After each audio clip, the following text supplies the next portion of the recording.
Hello friends, welcome to AH times. Friends, ఈరోజు మీ అందరికీ ఈ వీడియోలో ఇప్పుడే వచ్చినటువంటి ఒక ఫ్లాష్ ఇన్ఫర్మేషన్ అప్డేట్ గురించి చెప్పడానికే ఈ యొక్క వీడియోని అయితే చేయడం అయితే జరుగుతుందండి. సో, ఆ ఫ్లాష్ ఇన్ఫర్మేషన్ అప్డేట్ ఏంటంటే, మన యొక్క ఏపీ రాష్ట్ర వ్యాప్తంగా రేపు ఇవ్వబోయేటటువంటి పెన్షన్లకు సంబంధించి ఏపీ ప్రభుత్వం 2 శుభవార్తలు అయితే చెప్పారు. అయితే ఆ శుభవార్తలు ఏంటి, దానికి సంబంధించిన పూర్తి వివరాలు తెలియజేస్తాను. ఈ వీడియో నచ్చినట్లయితే లైక్ చేసుకొని, ఛానల్ ఎవరైనా సబ్స్క్రైబ్ చేసుకోకుండా వీడియో చూస్తున్న వారు ఉంటే కనుక వెంటనే ఛానల్‌ని కూడా సబ్స్క్రైబ్ చేసుకొని ఫాలో అవుతారండి. ఇక వివరాల్లోకి వెళ్ళినట్లయితే, మన యొక్క ఏపీ రాష్ట్ర వ్యాప్తంగా ప్రతి నెల 1వ తేదీన పెన్షన్ల పంపిణీ అనేది ఏపీ ప్రభుత్వం అయితే చేపట్టబోతున్నారు. అయితే మనకు పెన్షన్లకు సంబంధించినటువంటి డబ్బులు ఏవైతే ఉన్నాయో డిసెంబర్ 1వ తేదీన అయితే పంపిణీ అయితే చేయబోతున్నారు.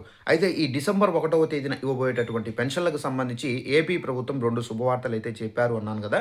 అయితే మొదటి శుభవార్త చూసుకున్నట్లయితే, ఏపీ ప్రభుత్వం మనకు ఏదైతే పెన్షన్‌దారులు ప్రతి నెల పెన్షన్‌లు తీసుకుంటూ ఉన్నారో, సో, అలాంటి వాళ్ళు కొంతమంది ఏందంటే ఒక ప్రదేశంలో ఉంటూ వేరొక ప్రదేశానికి వెళ్లి స్థిరపడిన వాళ్ళు చాలామంది అయితే ఉన్నారు. అయితే వీళ్ళు పెన్షన్ కోసం ప్రతి నెల ఎక్కడైతే ముందున్నారో అక్కడికి వచ్చి పెన్షన్‌లనేవి తీసుకొని వాళ్ళ గమ్యస్థానానికైతే వెళ్తూ ఉన్నారు.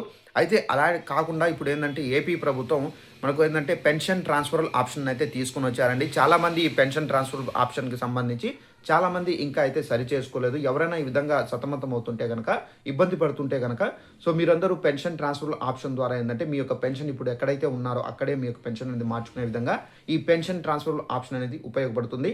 ఈ పెన్షన్ ట్రాన్స్‌ఫర్ ఆప్షన్ మీరు ఎలా అప్లై ఏంటని చూసుకున్నట్లయితే, ఇప్పుడు మీరు ప్రెజెంట్ ఎక్కడైతే ఉన్నారో అక్కడ ఉన్నటువంటి సచివాలయంలో మీరు ఉన్నటువంటి అడ్రస్సు, అలాగే మీ యొక్క డీటెయిల్స్ అనేది సబ్మిట్ చేస్తే గనక మీకు నెక్స్ట్ మంత్ నుండి, అనగా ఆల్రెడీ ఎవరైతే సబ్మిట్ చేస్తున్నారో వారందరికీ డిసెంబర్ 1వ తేదీన పెన్షన్ అనేది అక్కడికే వచ్చి ఇస్తారు.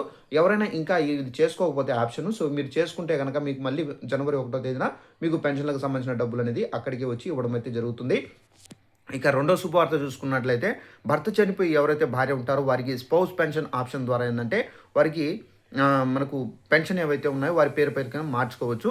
సో, స్పౌస్ పెన్షన్ ఆప్షన్ ద్వారా ఏందంటే మీ యొక్క భర్తకు సంబంధించినటువంటి డెత్ సర్టిఫికేట్ కానివ్వచ్చు, మీ యొక్క భర్తకు సంబంధించినటువంటి ఆధారు డీటెయిల్స్ అనేది సబ్మిట్ చేస్తే గనక ఆ పెన్షన్ అనేది మీ పైకి అయితే మారుతుందండి. సో, మీకైతే రూ. 4,000 అయితే రావడం అయితే జరుగుతుంది.